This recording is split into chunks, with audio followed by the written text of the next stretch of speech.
आज की वीडियो में मिलेगा इस्लामाबाद के करीब पकड़ा गया 500 मन खोते का गोश्त। डोनाल्ड ट्रंप ने लगाया पाकिस्तान आई लव यू का नारा। इस्लामाबाद में लगा 2 मुनफरिद गोलों वाला मॉन्यूमेंट। इसके अलावा और भी बहुत कुछ मिलेगा आज की इस रिवाइंड एपिसोड में, तो चलो।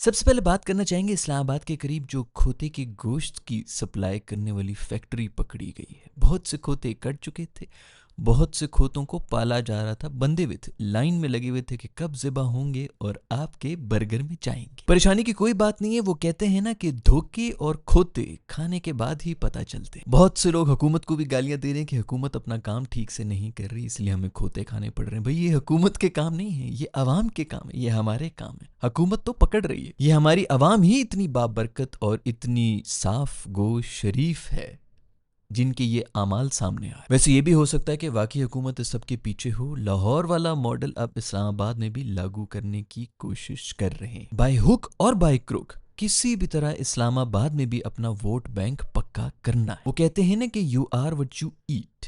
हम भी खोते खा खा कर गालिबन सिर्फ दिमाग से ही खोते हुए हैं। अगर वाकई खोते हुए होते तो खोते की तरह मेहनत भी करते, वो हमने नहीं करनी। सड़ना है, दूसरों को गालियां देनी है, जो हमसे आगे गया है उसको गाली देने में जो मजा है ना दोस्तों, आए। दरख्त पे फल लगा हुआ है तो अपना दरख्त नहीं लगाना, उसी दरख्त पे वट्टे मारने ताकि फल नीचे भी गिरे। सबसे ज्यादा खुशी कराची वालों को हो रही है। पहले वो लाहौर वालों पे हंस रहे थे, अब वो इस्लामाबाद वालों पे भी हंस रहे हैं। ज्यादा फिक्र ना करो दोस्तों, कराची में भी जो जिस नस्ल के जानवरों का गोश्त मिल रहा होगा ना, प्रॉब्लम सिर्फ ये होती है कि यहाँ पर जो भी इदारे होते हैं वो उनको पकड़ लेती है। कराची के अंदर जब इदारे पकड़ने के लिए जाते हैं वो इसीलिए पकड़ने के लिए जाते हैं कि जेब गरम करो और बात को यही दफन करो, तो बात आगे नहीं आ रही। काम पूरे पाकिस्तान में यही हो रहा है दोस्त। जो ग़ज़ाइयत से भरपूर खाने कराची में खा रहे हैं लोग, वो भी किसी दिन एक्सपोज हो जाएंगे। वैसे हम जो यहाँ पे यहूदी फूड चेन्स को बॉयकॉट करके बैठे हुए थे, कम से कम वो ये काम तो नहीं करते। वो ऐसा गोश्त नहीं बेच रहे जो हमारे मोमिन भाई बेच रहे हैं। वैसे आपस की बात है कि मुझे तो ये भी नहीं पता खोता हराम है या हलाल है। शक्ल से तो मासूम और हलाल ही लगता है, तो बेफिक्र होके खाओ। अगर आप लोगों को पता है कि खोते के ऊपर क्या फतवा है तो नीचे कमेंट्स में लिख के मुझे बता दें कि हमने दोबारा कलमा पढ़ना है या नहीं पढ़ना। एक बात तो कंफर्म है दोस्तों, ये जितने भी हमारे फूड व्लॉगर्स होते हैं जो हर जगह हर रेस्टोरेंट में घुस के चाट के उंगलियां खाना खा रहे होते हैं, उन्होंने तो कंफर्म खोता खाया हुआ है। दूसरी अहम खबर यह है दोस्तों कि ट्रंप ने आई लव पाकिस्तान का नारा लगा दिया है। वो लीडर हमारा याद आ गया जो आई लव यू टू के नारे लगाया करता था, अब ट्रंप ने भी लगा लिया। हमें पाकिस्तानियों को जलील होने की इतनी आदत हो चुकी है कि अब कहीं से इज्जत मिल रही हो तो हमें हजम ही नहीं होती। हमें यकीन ही नहीं आता कि हमारे साथ कोई प्रैंक हो रहा है क्या। पिछले 1.5-2 महीने से नोट किया जा रहा है कि कुछ थोड़ी ज्यादा ही इज्जत मिल रही है ग्लोबल लेवल पे। लगता है कि क्रिकेट टीम को अब मंजर आम पर आना चाहिए। हमें इंटरनेशनल लेवल पे बेइज्जत कराने का जो उन्होंने ठेका लिया है वो पूरा कर लें। पता नहीं ऐसी कौन सी मादनियात मिल गई हैं पाकिस्तान में से कि अमेरिका को हमें बहुत ज़्यादा इंटरेस्ट हो गया है। इतना प्यार तो हमें कभी अपनी सगी माँ से नहीं मिला जितना आजकल अमेरिका से मिल रहा है। ट्रंप जानी कहीं तुम हमारे जिस्म का नाजायज फायदा तो नहीं उठा रहे, हमें छोड़ तो नहीं दोगे शादी का धोखा देकर। इंडिया को भी नाराज करके बैठा हुआ है मेरा दोस्त ट्रंप जानी, और पाकिस्तान की बल्ले बल्ले भी हो रही है। मुझे तो आपस की बात है दाल में बहुत ज्यादा काला नजर आ रहा है। खैर शायद इतना अरसा जलील हुए कि अब जो भी प्यार से बात करता है उस पर शक होता है, लेकिन फिर भी यकीन किया नहीं जा सकता दोस्तों। आपस की बात है, मुझे तो ये लग रहा है कि ट्रंप के बाल और बुनियान इस किस्म की चीजें चोरी करके हमने किसी बंगाली बाबा को दे दी हैं जिसने काला जादू कर लिया है और इसको हमारे कदमों में ले आए। ट्रंप के तकिए के नीचे चेक करो, कंफर्म कोई तावीज दबाया हुआ है हम। वैसे ये भी हो सकता है कि ये सब कुछ इसलिए हो रहा है क्योंकि हमारे पास एक सीक्रेट वेपन है। हमारे पास ट्रंप की वो दुखती रग है जो दुनिया में किसी भी मुल्क के पास नहीं है, और वो रग है उसकी बेटी। ये क्लियरली माइंड में सबके करना चाहती हूँ, डोनाल्ड ट्रंप की मैं सगी औलाद हूँ। अंग्रेजों के साथ जो अंग्रेज आते हैं मुझे देखते हैं कि ये लड़की यहाँ क्या कर रही है। मैं अपनी वालदा लिवाना, she is my mother, She is not care my personally. My father is very hard person and a very serious person. वो हमेशा डोनाल्ड ट्रंप मेरी माँ को कहता था you are careless, you are careless. तुम मेरी बेटी की नहीं केयर कर सकती.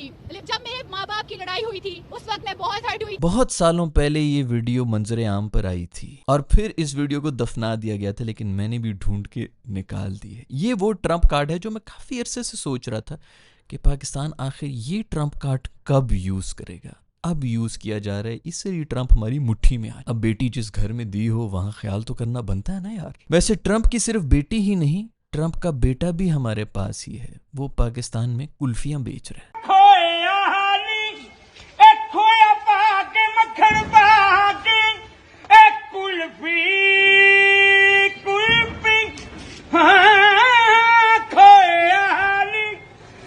इसके अलावा दोस्तों और भी कुछ खबरें हैं. कुछ मैंने इंस्टाग्राम पे भी शेयर की थी अपने दोस्तों के साथ. सोचा कि आप लोगों के साथ भी बहुत ज़्यादा बात आ रही थी कि ये सब चीज़ें रिवाइंड में क्यों नहीं मैं डिस्कस करता, तो मैंने कहा वो भी कर लूँ. पिछले दिनों इस्लामाबाद में एक मॉन्यूमेंट भी लगाया गया था जिसके अंदर दो हाथों ने कुछ गोल से डोल अशिया पकड़ी हुई थी. इससे बहुत से लोग ऑफेंड हो गए. उन्होंने पहले तो इस मॉन्यूमेंट के ऊपर पर्दा डाल दिया जैसे औरतों को छुपाया जाता है, उसके बाद इसको गिरा ही दिया.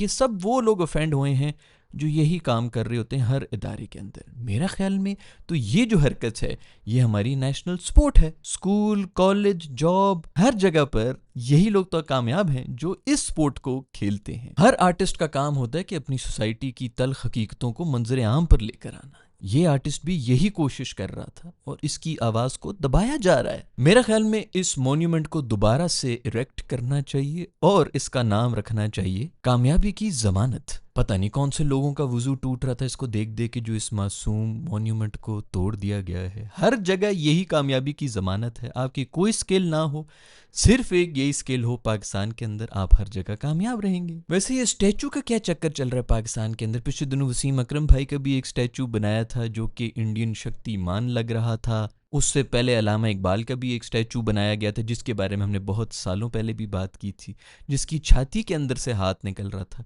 बेनज़ीर का भी इसी किस्म का स्टैचू बनाया गया था. लगता है कि अब स्टैचू बनाने वाले कॉन्ट्रैक्ट्स भी उन्हीं लोगों को दिया जा रहा है जो इस काम में महारत रखते हैं, यानी कि मेरिट पर ये काम भी नहीं सौंपा जाता. सच्चे आर्टिस्ट हमेशा भूख के मारे मरते ही रहते हैं और उनके मरने के बाद वो मशहूर हो जाते हैं कि वाह, अपने वक्त से बहुत पहले उन्होंने ये सब बातें कर दी थी. वक्त से पहले का आर्टिस्ट था ये. तो वक्त से पहले का आर्टिस्ट और जीनियस ना बनो दोस्तों.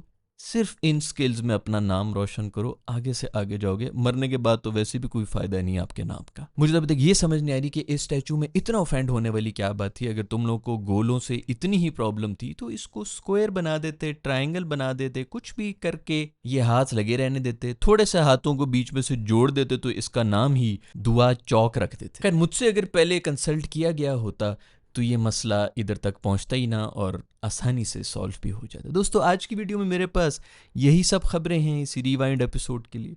अगर आप लोगों के पास भी कोई इसी किस्म की इंपॉर्टेंट न्यूज़ हैं तो मुझे इंस्टाग्राम पे भी आप लोग डीएम कर सकते हैं, बता सकते हैं कि अगली रिवाइंड में किस किस्म के टॉपिक्स को फीचर कराया जाए. मैं मिलूंगा आप लोग से नेक्स्ट वीडियो के अंदर. अगर वीडियो पसंद आ रही तो लाइक के बटन को छू लें, नहीं पसंद आ रही तो डिसलाइक के बटन को छू लें. I will see in the next video. Bye.